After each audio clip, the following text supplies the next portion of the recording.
DreAllDay.com. You are now tuned in to the show where you learn the discipline to show up day after day to do the work, the confidence to put yourself out there boldly and authentically, and the mental toughness to continue showing up, doing the work, putting yourself out there even when the success you've expected to achieve has yet to be achieved. And on top of all this, you get a huge dose of personal initiative, which is the go-getter energy that moves any one of us, including yourself, to go and make things happen instead of waiting for things to happen. And we put all this together into one bundle, one package, one mindset, one method, one philosophy, one book, one show, one daily masterclass that is called Work on Your Game. My name is Dre Baldwin, also known as Dre All Day.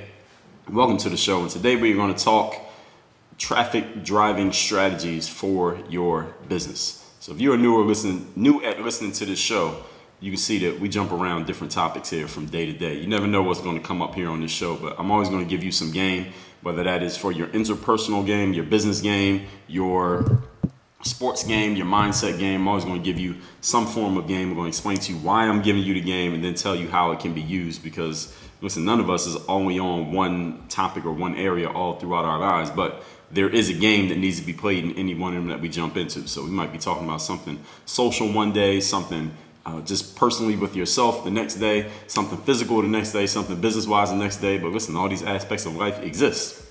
So again, this show is about the game. So whatever the game happens to be, so be it. We're going to jump into it. So today we're talking to 3 traffic strategies that you are going to need we're going to talk about short-term strategies, medium-term, and long-term when we are talking specifically about, this is specifically for those of you who are creating and selling any type of product online.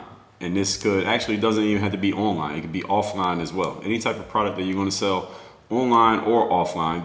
I'm thinking of this from the angle of online. So those of you who only sell stuff offline, this may not compute directly with what you're doing, but you can figure out how to make it work for you. But any of you who does anything online, if you're selling courses, if you are advertising any type of coaching, if you are selling your books and somehow, some way selling them online, if you're offering any type of workshop, if you have any kind of program that you want to get people into, I don't care if it's a 3-month program, a 3-day program, or a year-long thing, or an ongoing membership, anything like that, these are the 3 traffic strategies that you're going to use. Again, we're going to talk about short-term, medium-term, and long-term. Now, before I get into more explanation, remind you that I have a text line where you're going to text me. Tell me the best insight that you got from today's masterclass, or any other, or any question that you have, follow-up question you may have from anything that maybe I did not address here today or that I did. My number is 305-384-6894. Again, the number 305-384-6894. Text and tell me the best thing you got from today's show or a question that you may have. So this is for all the digital marketers who sell things online, or you plan on becoming a digital marketer and you want to start selling things online. Or maybe you're already a digital marketer and your stuff is just not selling online. What are the strategies you can use to actually get eyeballs, get people to actually see what you have? Because of course, to sell things online, you need something to actually sell. But another thing that you need on top of that, and this is the part where I find a lot of digital marketers fail, and understand, if you have things to sell and you want to use the internet as a way of selling them, you want to use them as a vehicle, you are a digital marketer. You may not call yourself a digital marketer as your main, that might not be your number one job title. I understand. I don't call myself a digital marketer as my main job title. My main job title is giving people the game. Now, one way that I give you the game is through this show right here. Another way I give you the game is through things like coaching and speaking and writing books. But overall, in order for anybody to know about any of the game that I'm giving out, I must market myself so that people know that I exist. And one way that I do that is digitally, through the internet, through phones, through computers, through emails, things like that. So that is what digital marketing is. So one of the main ways that I find a lot of digital marketers stumble is that they are unable, or actually not even unable, that's an incorrect term. They are inconsistent, and they don't have a lot of ideas as far as how they're actually going to get people to know that they exist, know about their offerings, and know the value of those offerings. So this is how a lot of people who are digital marketers, but they're not really putting a lot of focus into their digital marketing. They put a lot of focus into creating their stuff so that they have the coaching program, they have the book, they have the ideas and the content and the things that they can share, but they are not putting enough time, effort, energy, attention, and focus. Our 5 forms of investment from episode 609, they're not putting enough of that into How do I get people to actually know that I exist and that this offer exists and that it would be useful for them?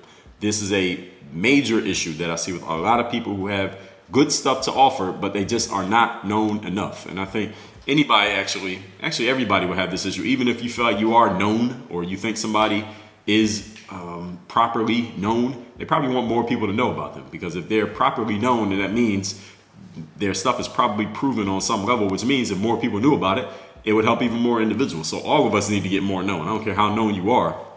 You could be the most famous marketer in the world. You probably want more people to know about you, because if you're that famous, then hopefully that means you're probably good. So all of us need to be more known on some level. So today we're going to discuss those 3 strategies that you'll need to get attention to yourself. And then from there, hopefully you can take it from there. You can take the baton, and if you're actually good, then your stuff will sell. Now here's a note I got to give as a side note. You will be using a combination of all 3 of these strategies that I'm going to share with you here today, because they all have their pros and cons. I'm going to share with you those pros and cons as well as tell you what they are. So let's get right into it without further ado. The topic, once again, the 3 traffic strategies from short term to long term. Number 1 is advertising. Advertising is your number 1 traffic strategy. Not number 1 as in it's the best traffic strategy. These all have their pros and cons. Again, this is just the first one, and the reason that this is the first one I'm sharing here today, because it is the fastest. It gives you a return on investment faster than any other strategy. Okay, everybody following me? The fastest way to get people to see your stuff and to know that you exist and to come to your webpage and to see your offer or to enter your funnel or to possibly get leads or to possibly make sales. Now, the only way you make a sale is if your offer is good. But to get people to actually come to the webpage, the fastest way to do it is advertising. How does advertising work? Everyone knows. Actually, no, let me not assume that everyone knows how advertising works. Here's how advertising works. You spend a certain amount of money. We're talking digital advertising here. So I'm not talking about billboards or commercials on TV or ads on the radio or even ads on somebody's podcast. I'm talking direct response advertising. And those of you who don't know what that means, you may have heard the term, maybe you don't know exactly what it means. Direct response advertising is very simple. I spend a certain amount of money. We can even take the money out of it. I put an ad in front of you, and if you respond to my ad, the only way you can respond to my ad is to directly do something. Now, that's the simplest explanation I can give for direct response advertising. My ad, the only way you can respond is by doing something. So, for example, if I'm on, let's just say before I started recording here today, I was on the Instagram app. On Instagram, you can promote one of your posts, or you can promote anything. You can run an ad on Instagram. And the direct response is, when you run an ad on Instagram, any of you who has ever done it, you see that they give you a couple options. One option is send people to your profile on Instagram. Usually when people are doing that, they just want to get more followers on the app. Another way you can do it is to send people to send you a direct message on Instagram. That's to start conversations. A lot of people use that when they are selling some type of coaching program, maybe a higher ticket program. So they want to have a conversation first before they make their sale offer. And the third way is to send people directly to a website. So this will be, let's say, for example, you have a lead magnet. You have people, you want to send people to go get your book, like The Mirror of Motivation. Get the book for free by going to mirrorofmotivation.com, discover the shipping. That's a lead magnet option. Or if you have something free, all right, put in your email address. I'll give you this 3 video series about how to lose 30 pounds in 30 days, something like that. So that's the third option. When you run ads on Instagram, for example, those are the only 3 options they give you. The last time that I checked, which was in the last 24 hours, those are the options. Send people to your profile, send people to send you a direct message, or send people straight to a web page, whatever web page that you choose. That is direct response advertising. In order for people to respond to your ad, they have to do something. Now, there is another form of advertising, which is more passive ads, such as last time you were outside or on the highway. You see those billboards out there? That is not direct response advertising. That's just, I don't even know what the official term is for it. I'm sure there is one. I don't know what it is. It doesn't matter. But the point is, that is kind of like awareness advertising. They just want you to be aware. So you see that billboard, you drive past it, you might not consciously think about it, but it's making an imprint on your subconscious mind every time that you see it over and over and over and over again. And think how many people are seeing that ad over the course of a day if that billboard's up there for the next 6 months. That's a different type of advertising. What I'm talking about here, this type of ads I'm talking about is direct response advertising. You want people to do something right now. The only way they can respond is by doing something. This is very quick. It returns an immediate return on investment sometimes. What I mean when I say sometimes is that even though you're running an ad doesn't mean that people who see it are going to DM you or follow you or go to your webpage. Or maybe they will follow you, or not even follow you. Maybe they will go to your profile rather, but they won't follow you. Maybe they will start a DM conversation with you, but they're still not going to buy. Maybe they will go to your webpage, but they still don't sign up for whatever it is that you're offering. So you can get an immediate response so that people are showing you what's going on, how they feel about it. So let's say you had a lead magnet on your website that says download the first chapter of my new book for free. And you run an ad and you get 100 people to come to your webpage to get the first chapter of your new book for free, but only 3 people out of that 100 who went to your ad. You see from the stats they went there, but only 3 people actually downloaded your book. So what's the problem? It could be several things. Maybe you're targeting the wrong people. Maybe your book just sucks and however it is you're pitching the book does not get people's attention. Or maybe there's something wrong with your webpage and people can't actually download the book and only 3 people got it to work. There are several things that could be wrong with it, but you know the problem is not that not enough people are seeing it, because 100 people saw it, only 3 people downloaded it. Hey, maybe depending on what you're offering, maybe you're only going to get 3 out of 100, and that's good for you. It depends on many other factors. So the data has to decide what the outcome is here. So there is a whole way deeper conversation we can have on this. I'm not going to go into that rabbit hole. But the point is, based on today's topic, the quickest way to get a bunch of people to see what you're offering and know about you is paid advertising. You pay, they come see your stuff, whatever your stuff is. Advertising is simple, but not always easy. As I just gave, what I was trying to give is a brief explanation, but there are so many branches and so many levels you can go to when you're talking advertising. This could be I could do a whole podcast just on advertising. And there are plenty of people who do it. I wouldn't do it, but there are plenty of people who do. You pay that platform, whoever has gathered the eyeballs. Facebook has billions of people. Google have billions of people who are coming through their site every day. You pay them for access to the people, and those platforms in exchange will show your stuff, whether that is your photo, your video, your text ad, whatever it's going to be, to certain people based on criteria that you choose. The great thing about advertising is, digital advertising rather, is that you can choose who's seeing your stuff. So for example, if I was to pay for a billboard, like right outside of my window right now, I can see I-95, the highway. There are billboard spots here. I could buy a billboard and put a picture of myself and put "work on your game" on there. I could do that, and a lot of people would see it and say, hey, that's Dre Baldwin on the billboard. Or maybe they say, who the hell is that? Oh, who? Dre Baldwin? They wouldn't even know who I was, but a bunch of people could see it. The problem with that ad, as compared to digital advertising, is I don't choose who those people are. I don't choose who's going to drive by on I-95 and see my billboard. But if I run an ad on Facebook, I can choose who sees it. I can run an ad specifically targeted to people who want to play basketball overseas. So the only people who are going to see my ad are people who are targeted for that, because the page that I'm sending them to is to get my book called The Overseas Basketball Blueprint. I don't want to sell that book to a 45-year-old mother of 3 who's trying to figure out how can she lose weight after having her 3rd child. She's not interested in playing overseas basketball. So I can target my advertising with digital advertising to a specific group of people, and that's why I'm willing to pay for it, because I'm targeting my advertising. So with enough money and enough data analysis, you can figure out specifically who you want to target, how much it's going to cost to target them, and make sure that you have the perfect offer for them. This is why digital advertising is an entire industry within itself, because you can get super granular and very detailed and specifically who you want to target, exactly how much it's going to cost you, and exactly how much you need to make as a return on investment to make money for you. You can make a ton of money when you master your digital advertising and you master the offer that you are advertising for. Again, and there are people who do this as full-time jobs. Some of them are listening to the show right now. So this is the great thing about digital advertising, how specific you can get. So for example, you can target female basketball players or people who need tires for a specific Toyota Camry, the 2019 Toyota Camry. The good thing about digital advertising, as I kind of just spilled the beans on all of this, if you spend enough money, first of all, you can get a ton of eyeballs on your stuff in a very short period of time. If I wanted 1 million people to come to my website, whatever website I choose, I got several of them, but if I want 1 million people to come to my website for the next 24 hours, technically I could do it if I was willing to spend enough money on advertising. That's the good thing about ads, is that nobody can say that not enough people are seeing their stuff and there's nothing they can do about it. Now, if not enough people are seeing your stuff, there's something you can do to spend enough money on ads. You can get X number of people, however many you want, to come to your website right now, today, or in X number of days if you're willing to spend enough money. That's the great thing about advertising. All right, nobody is at a loss for attention if you're willing to pay for it. You can boost your traffic in 1 day or 1 hour with a high enough advertising spend. But here's the con side of digital advertising is that you have to pay to get people to see your stuff. You are paying for the attention that you want.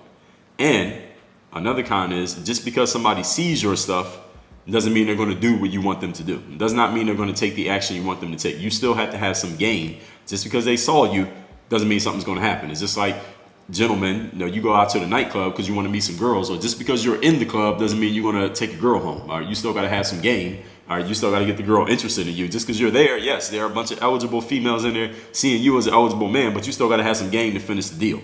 All right, just because you're there doesn't mean it's just going to pop off. All right, just because you go to a basketball court doesn't mean you want to score 30 points. You still got to actually shoot the ball, and the ball still has to go in the basket, if you follow what I'm saying. So with digital advertising, one of the cons, if we're going to call this a con, it's not really a con. It's just extra steps and extra work you have to do. It takes some time and money to optimize. Another thing, to optimize your advertising. So you have to find out what works and what doesn't work, and this may take a little bit of experimentation.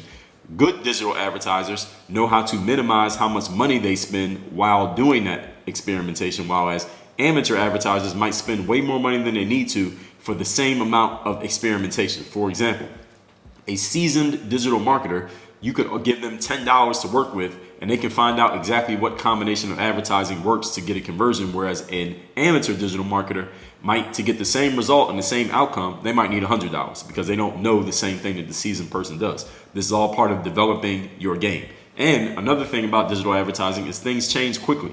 So just because you spent $100 and made $300 back 2 months ago doesn't mean that that equation is going to keep working forever. All right, eventually that equation will stop working because you have other competition comes in, people's tastes change, people get used to the ads that you were running. So the same $100 does not always produce $300 in ROI. You have to make your adjustments over time. This is all part of the advertising game, part of the pros and cons. And again, I could dedicate a whole show just to talking about digital advertising. Again, I won't, but there are people who do. Let's move on to the second point. The topic here today, again, is the 3 traffic strategies from short term to long term and the pros and cons of each.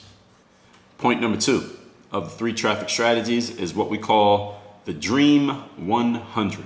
Now, this one you may not have heard of, but I will explain it very simply. I'll give you another term that people use to describe the Dream 100 that you probably have heard of. We call it networking. All right, everybody's heard of networking before, right? You might not have heard the Dream 100. So the Dream 100 is your medium-term strategy in terms of the amount of time that it takes to make it work. That's what I mean when I say medium. Simple concept of the Dream 100 is you want to find 100 people who have already gathered your dream audience of customers, buyers, fans, whatever it is, followers, whatever it is you want to call them.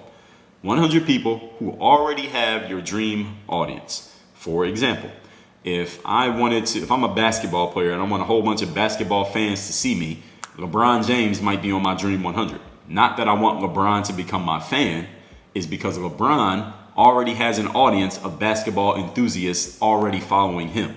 So LeBron will go on my Dream 100 because he already has the audience. If I'm a person who wants to teach, I want to teach sales, or I got some kind of sales product that I want to share with the world, I will put somebody like Grant Cardone or Gary Vee. I will put these people, or Chalene Johnson. I will put these people on my Dream 100. Why? Because those people, Grant and Gary and Chalene, they have already gathered an audience of people who are interested in sales, and I already know this because they're known for sales. So the great thing about the Dream 100 is instead of you building from 0 to 1,000 and trying to build your own audience from nothing, all you do is go find people who already have those same people in their audience, and you just piggyback off what the work they've already done, and you kind of grab some of those people to become part of your audience as well. Now, even though this sounds pretty simple, the question now is, well, Dre, how do I do that? If it was that easy, why isn't everybody doing it? Well, there's a couple reasons why everybody is not doing it. One is that not everyone thinks this way with this ingenuity. And secondly, because most people don't know how to make this work. But guess what? You're listening to a show called Work on Your Game, and Dre Baldwin is going to tell you how to make the Dream 100 concept work. It is simple. It is not necessarily easy, but it can be done. And you're listening to a person who has done it and still does it on a consistent basis every single day. Okay, what do you do to make the Dream 100 work for you? You connect with the people who already have the audience, and then because of your connection with them, they will allow you to share your value with their audience. And even if they don't allow you to share your value with their audience, there's still another way, through the back door, to actually still share your value with their audience. And I'm going to tell you exactly what it is here today. What I'm giving you here today, let me be clear, I can charge you for what I'm going to tell you here today. So please take notes and please follow what I'm going to tell you, especially with this one right here. When it comes to digital marketing, advertising, there are plenty of people who could tell you what I told you in the point one. But this here, point number two, all right, this is one you should pay a ton of attention to, because just this part alone, this point alone, I can make a whole class out of this and charge money for it. I'm going to give it to you for free because you're my listeners. Affiliate deals is one way that you can leverage the Dream 100. So for example, let's just say there was someone out there who, let's just say LeBron James. We'll use LeBron as an example. Even though LeBron is not, as far as I know, much of a digital marketer. I don't think he sells any courses or coaching programs. But let's just say I'm a basketball player and I want to get a whole bunch of basketball fans to see my stuff because I'm selling how to dribble a basketball or how to jump 40 inches in the air and dunk a basketball, okay? I would reach out to LeBron and I would say, hey, LeBron, you have 100 million followers on social media, whatever. I got this program on how to dribble better and how to dunk a basketball.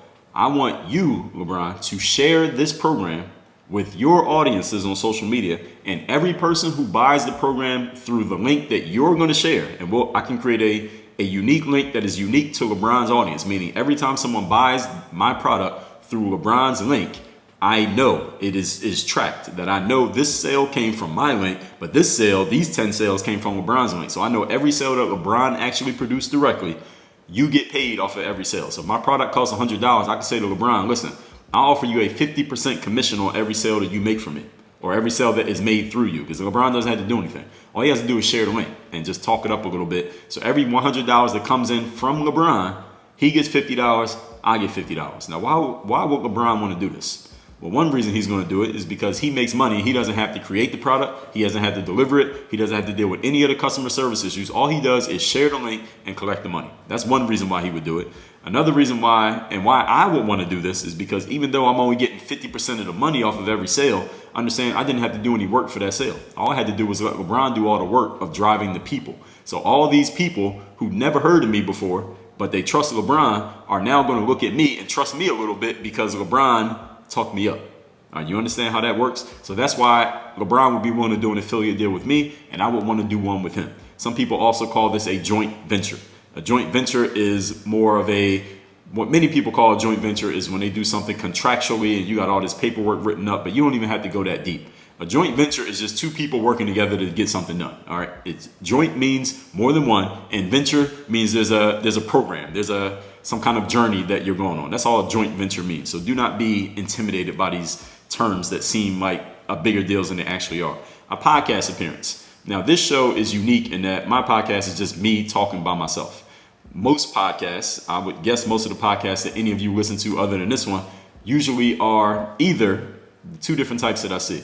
There are multiple people who are the hosts. So, for example, a couple days ago, I was listening to the Joe Budden podcast. And Joe Budden is a former rapper. I guess he doesn't really rap anymore, but his show is about hip hop. And he has a few co-hosts. So it's him and a few other guys. And they sit around and they talk about the things that are going on. Every now and then they will have a guest come join them.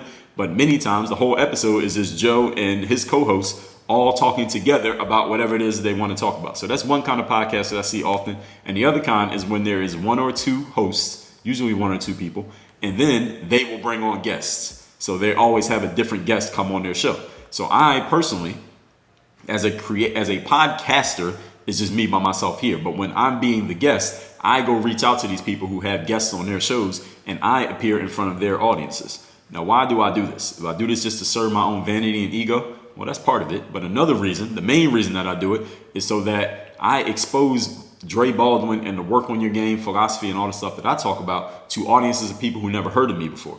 Now, because now they're hearing of me, and because they have a little bit of trust in me because I'm standing next to the people that they already heard of, i.e. the hosts, they're willing to come look at my stuff, and hopefully I can get them on to at least join my email list or listen to my podcast or get my articles for free or get one of my free books. At least give me a test drive through that, and if I earn their trust well enough, now they come deeper into my ecosystem, and eventually I can do other things with those people. Maybe some of you found me through that exact strategy. You heard me first through somebody else's platform, and because you like what you heard, you're willing to give me a little bit of a try, and you liked it, and then you stayed on, and then we continued from there.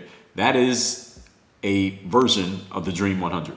People who already have your audience, you get in front of them, And because you're in front of them, you get to show your game. You get your chance to show your game. If you're good, now they become part of your audience as well. The good thing about this is the person who has the audience already, that Dream 100 person, they don't lose anything when one of their audience members joins your audience, because all of us as consumers, how many different shows do you listen to? How many YouTube channels are you subscribed to? How many people do you follow on social media? How many email lists are you on? You don't have to be on just one. There's no limit. So I could subscribe to 50 different YouTube channels. And if one of those 50 channels does a collab video, and it's another version of Dream 100, they do a collab video with another YouTuber that I never heard of before, and I like this other YouTuber, I can join their audience. So now I'm subscribed to 51 YouTube channels, but it doesn't mean I stop paying attention to the other one. So I can join as many as I want. This is the great thing about digital marketing, is that it can expand infinitely. So nobody loses anything by sharing their audience with another person. And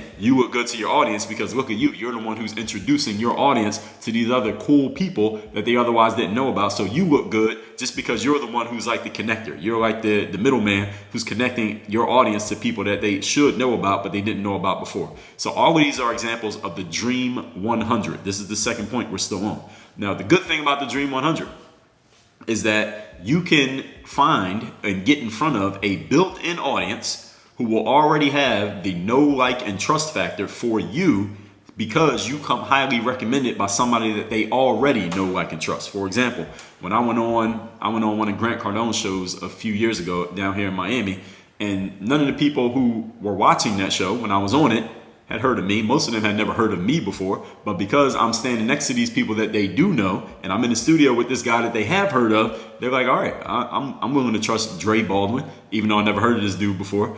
And then I was able to get my message in front of those people, and a bunch of those people still know me to this very day. Some of them are listening to this show right now because I was able to leverage that Dream 100 strategy. So the good thing is, unlike with advertising, when you do advertising, especially when you bring in people through what they call cold advertising. Cold means someone who is clicking on your ad, but they have never seen you or heard of you ever before in their life before that very moment. A lot of times cold advertising does not immediately convert. Meaning, if I never heard of you before, but I click on your ad, there's a good chance that I'm not going to buy anything that you're offering, even if I think it's a great offer. Why am I not going to buy it? Because I don't know who you are. I'm not sure I like you, and I definitely don't trust you because I just met you. I mean, we all were taught by our parents growing up, don't talk to strangers. So I'm probably not going to buy anything from you the first time I see you. Doesn't mean I won't buy anything ever, but I might not buy anything the first time. So this is the thing about advertising, is that's how the cost of advertising can scale up very quickly, because even though somebody's clicking on your ad because your ad was well done and your sales page may be perfect, I still might not buy it because I don't know who the hell you are and I don't trust you. The good thing about Dream 100 as opposed to advertising is that there's some trust built in subconsciously, because you as the consumer, you already trust person X who has the audience. You already trust LeBron. You never heard of Dre Baldwin, but because you trust LeBron and LeBron trusts Dre, you're willing to trust me. You're willing to take a little bit of your LeBron trust and paste that over to some Dre trust just because Dre is standing next to LeBron. You get what I'm saying? That's the great thing about the Dream 100, is that the know, like, and trust factor. Trust is a huge factor in selling products, people. It is not just you being good and having all these perfect bullet points and having an excellent sales page and your copy being perfect and having great photos. All of that shit is cool, but if people don't trust you, you could be perfect and still lose and still not make a sale. But if your trust level is high, your stuff doesn't even have to be that good. You'll still make a sale. And any of you who is in digital marketing, you know exactly what I'm talking about. And those of you who are not, when you get in it, you will find out what I just said is 100% true. So trust me instead of spending your money and time learning it yourself. Another thing about the Dream 100 is that you can make a ton of sales with no out-of-pocket expense. For example, when you show up on somebody else's platform, they already have an audience, a built-in audience that knows, like, and trusts them. Now they know, like, and trust you. You can sell products to that audience and you don't have to spend any money on advertising. Right? Because those people will buy from you because of the trust factor that is already built in. No out-of-pocket expense for you, except you just being able to sell yourself and get in front of those people. So this is another good thing about the Dream 100 strategy, is that just getting in front of those audiences, you can make sales. It costs you no money whatsoever. It just costs you a little bit of time and effort. Here's the cons. The challenges of using the Dream 100 strategy is that in order for this to work, you must learn how to sell yourself to these other people. And if you don't know how to sell yourself, you don't know how to talk yourself up, you don't know how to make connections, you don't know how to build relationships, the Dream 100 strategy will never, ever work for you in any way, shape, or form. Once the deal is another thing about the Dream 100 strategy, we're going to come back to what I just said. Actually, let me talk about that before I go into the other thing. In order for you to make the Dream 100 work, for you to build relationships, for you to network, for you to be able to create these joint ventures, affiliate deals, to go on other people's shows, you have to figure out what it is about you that gets other people interested, what it is about your offering and what you do and what you talk about that is valuable to other people, and you have to know exactly how it would make sense for them. Why would it benefit them? We know how it would benefit you. I just told you why it benefits you. But why does it benefit them? And I want you to understand that in this day and age where we are in terms of digital marketing and things, everybody knows what you're doing. When I reach out to someone for a Dream 100 opportunity, they know exactly why I'm reaching out. They know that I'm not reaching out out of the kindness of my heart because I just want to give something to them and their audience. They know that there's something in it for me. They know that. But at the same time, they know the game. First of all, they have an audience that wants to know, who else should I know about? They have an audience who's looking forward to the next cool person that they never heard of that they need to know about, and hopefully that's me. So we're both getting something. All right, they get to look like the cool person who knows all the cool people that the audience needs to know about, and I get to present my offering, whatever it is, work on your game, or Dre Baldwin, or the third day, whatever it is, to that audience who never heard of me before. So both of us are getting something, but we both got to play the game. I got to know how to communicate what my offering is to them, and the more visible that person is, that Dream 100 person is, the more in demand they are, the more people they have, like me, reaching out to them, trying to get in front of their audience. So they have the opportunity to say no. They can be picky. They can be choosy. They can say, you're not that interesting. All right, I got 20 other people asking to be on next Friday's show. Why are you the one that I should say yes to? But the bigger that show is, the bigger that person is. Like LeBron James got 100 people asking them to advertise their products. Why does he have to say yes to yours? All right, that's a sales job. And if you can't sell your stuff and or yourself, you can't make the Dream 100 work. So you must be really good at selling yourself in a very short period of time. You got to be quick because people are not going to sit around and listen to your whole life story to hear why they should have you on. Another challenge of the Dream 100 strategy is once the deal is done, that affiliate project's over, the joint venture's done, you made the podcast appearance, and once it's over, okay, you go away and now you're back by yourself again. All right, let's say I get LeBron to advertise my dribbling and dunking program, and let's say he does it, and let's say I sell 50,000 copies of my product. That's cool, and I collect the money and it's all good, but now what? How am I going to sell the next 50,000 copies? Because LeBron already did it. Am I going to go back to LeBron and ask him to do it again? He might not want to do it again. He said, all right, I made my money off you. I don't need you anymore. Now what do I do? How do I get Steph Curry to do it? Now I got to sell myself to Steph Curry. Then I got to sell myself to Damian Lillard. Then I got to sell myself to Michael Jordan or whoever it is the next person is. Now you have to do it all over again. So just because you got the Dream 100 thing to work for you once, now you got to do it again and again and again. So the thing about the Dream 100 situations, even when you make them work, even though their effects may last longer than an advertisement, because now you have those people in your audience, hopefully you keep them in your audience, and it costs you less, they don't last forever. Eventually that energy from LeBron advertising your product burns out, and now you got to figure out how to get attention all over again. You have to keep doing it over and over again. That's the challenge of the Dream 100. It's not an impossibility. It's not necessarily a bad thing, but it is a challenge because it is work that has to be continually done. So you marinate on that as we move on to point number 3. Today's topic, once again, is the 3 content strategies from short, medium to long term and how to use each and the pros and cons of each. Number 3 is content. Now, if you have been following me for any amount of time, you know that I am heavy on content. The way that I originally got started in creating and getting myself known on the internet was through content. I was blogging in 2005, started publishing to this new site called YouTube that exact same year. Podcasting came about a decade later, writing books, things like that. So content is how I started. I actually did this whole thing in the exact reverse order that I'm sharing you. I started doing content in 2005. I started using the Dream 100 strategy around 2014. Actually, no, 2013. Started using the Dream 100 strategy. Didn't know it was called Dream 100 till around 2016. And I'll credit Russell Brunson, the guy who runs the Marketing Secrets podcast. I mentioned that back in episode, I believe it was 1738. He's the one who I first heard use that term, Dream 100. And then I didn't really run any kind of advertising in a serious way till probably around 2020. I didn't really spend a lot of money on advertising. I did most of my sales through content and Dream 100, but then started using advertising more around about a year and a half ago. So when it comes to content, the great thing about content is that it's the long-term strategy. Simple idea of content. You share valuable material completely for free for anyone to take in, learn from, and use. All right. Right now, what you're listening to is content. This show is content. When I write articles and put them out to any of you who's on my email list, that is content. When I post stuff on Instagram and do Instagram stories and post pictures, that is content. Tweets on Twitter is content. YouTube videos, content. All of that is content. And how many people are creating content these days?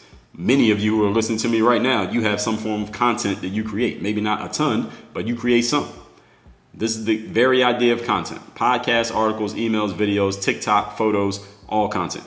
Most thought leaders and subject matter experts, pay attention to what I'm saying right here. Most of them have some form of consistent content that they create and publish. I'm going to say that again because I want you to read between the lines of what I'm saying.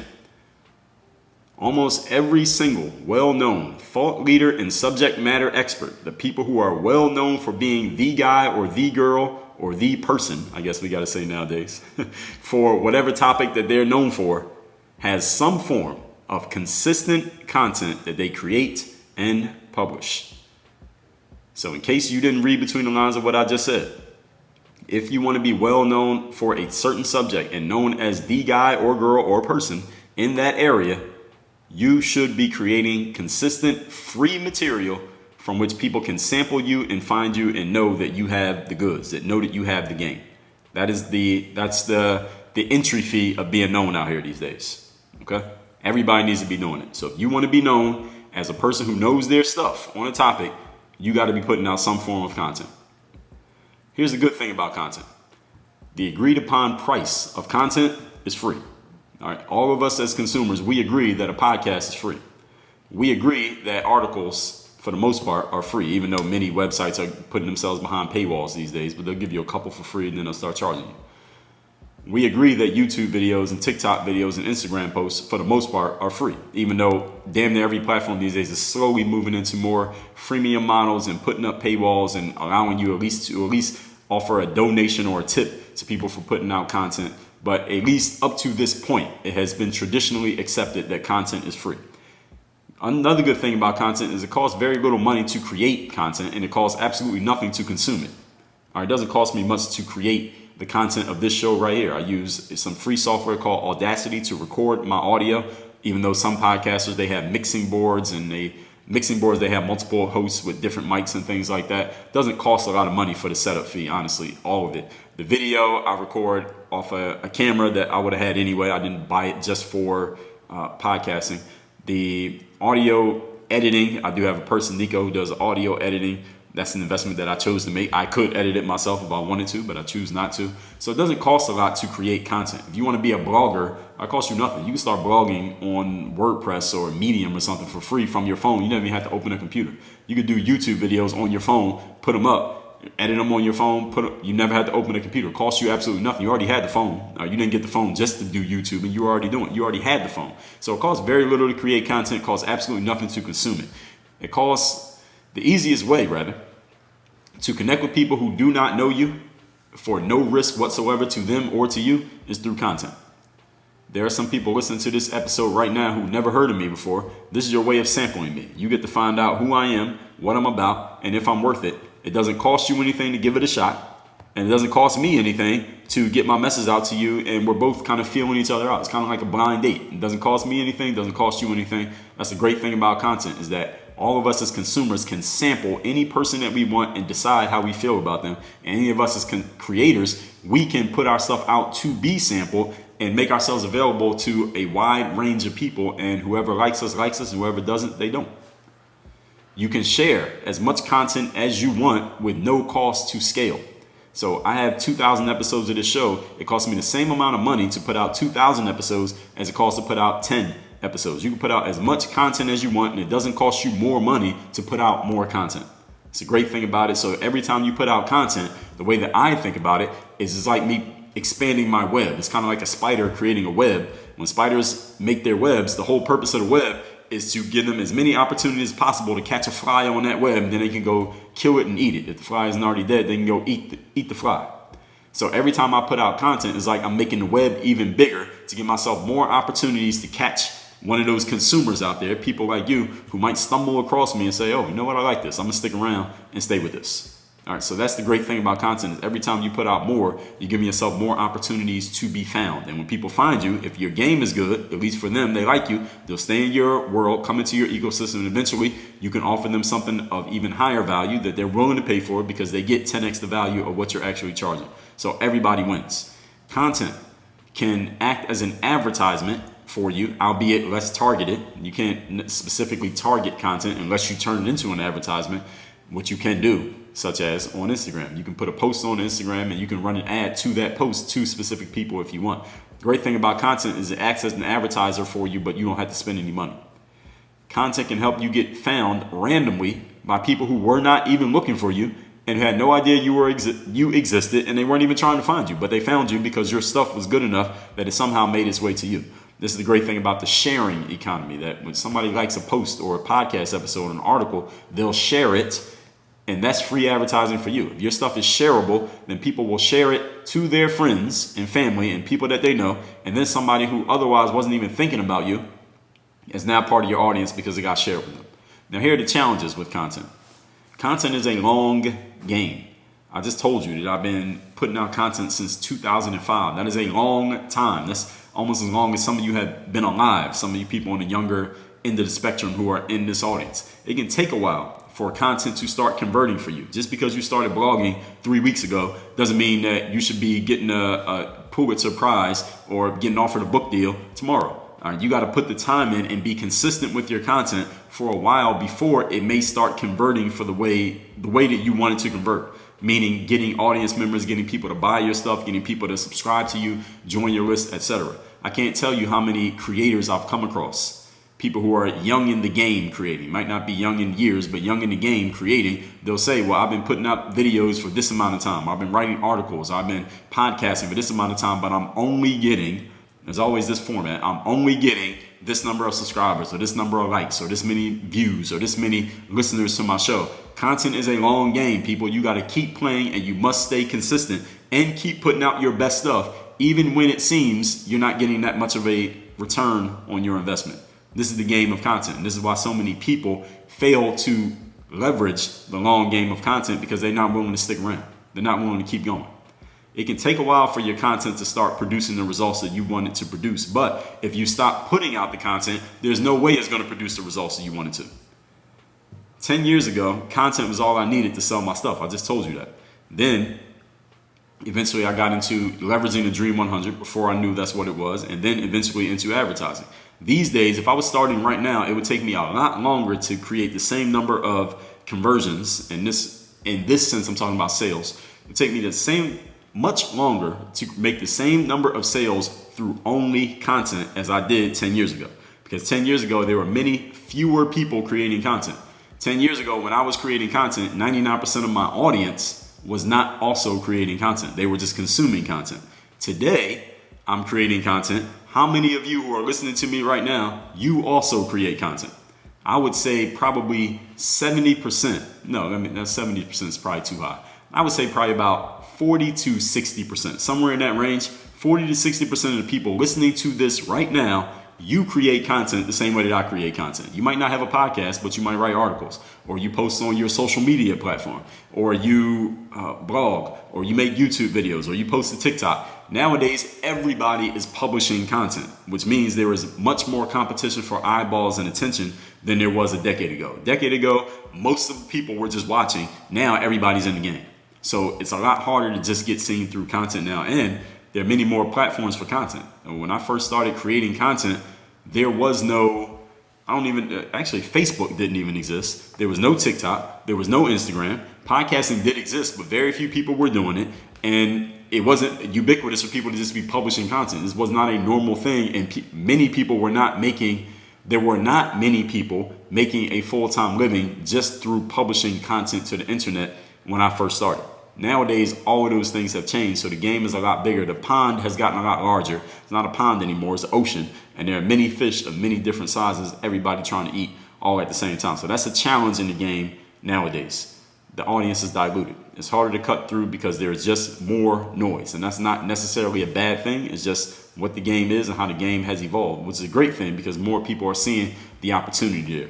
All that being said, let's recap today's topic, which is the 3 traffic strategies going from short term to long term. This is for all the digital marketers. And if you want to sell things on the internet, you are a digital marketer. Start thinking of yourself as one. So today, let's discuss these 3 strategies. Understand that you will use all 3 of these. There's not about one being better than the other. You need all 3 for the long run of your business. Find anyone who is doing their thing in digital marketing. I guarantee you they're using all 3 of these. Number 1, advertising. Advertising is quick, simple, but not necessarily easy. You pay to get eyeballs on your stuff. You can be very targeted as for who you want. Good thing about advertising is if you spend enough money, you can get as many people to look at your stuff as you want. You want 1 million people to see your website by tomorrow. Put enough money into it, you can get it. The challenge of advertising is you are paying to get people to see your stuff, and that price can scale up extremely quickly if you don't know what you're doing or you're just trying to learn and get more information. Point number 2, the Dream 100. Dream 100 is your medium-term strategy. The simple concept of the Dream 100 is you want to find at least 100 people who have already gathered your dream audience. You connect with those people, and they allow you to show your stuff to their audience. They benefit because they look cool by introducing the audience to a new person. You look cool because you're standing next to a person who's already known, and everybody wins in this situation. The good thing about the Dream 100 is that you are already getting a built-in audience with the know, like, and trust factors already in place. Challenge of the Dream 100 is, first of all, you got to sell yourself to these people. And if you can't sell yourself, you will fail with the Dream 100. And secondly, once you're done dealing with someone in the Dream 100 scenario, now you got to go sell the next person. And you must continually do this over and over again. It never ends. Point number 3, content. Content is your long-term strategy. Simple concept of content is you put valuable material out for free, video, audio, or written, or maybe a combination of 2 or 3 of those. And people come and find it for free, costs them nothing, costs you nothing, and everybody benefits. Most thought leaders and subject matter experts have some form of consistent content out there that they create. You should be reading between the lines of that. If you want to be a thought leader or subject matter expert, you must be creating consistent content. That is the way that people can find you, and it costs them nothing to sample your work. That is the agreed upon price of sampling work these days, is people getting it for free. The good thing about content is that nobody has to pay anything to try your stuff, and you don't have to pay anything to let people try your stuff. The challenge with content is that it is a very long game, and it can take a while for your content to create traction for you, whatever you determine to be traction. 10 years ago, when I was starting to create content, or even more than 10 years ago, it was much easier to create business traction, meaning making sales just with content, because most of the audience were just consumers. Nowadays, most of all of our audiences are not only consumers, but they're also creating on their own. So the audience is much more diluted when it comes to just getting the consumers, people who just want to take in stuff. They're not trying to make stuff. Everybody's making something these days, whether it's Instagramming, TikToking, YouTubing, articles, podcasts, blogging. Everybody's trying to do something. So it's much harder to cut through that noise, even though that doesn't mean content doesn't work anymore. It's just that you need to add those other layers in of the Dream 100 and advertising to make all this stuff work. And you see about how long I went on this, that I could have made these into 3 separate episodes themselves. And maybe I will talk about these more in depth at other times. That if you want me to, send me a text and you let me know. You want me to talk about these more, each one of these individually, more in depth, and how you can use them for your business and getting attention to what you do. Send me a text and let me know. My number is 305-384-6894. Again, 305-384-6894. Work on your game. Dre all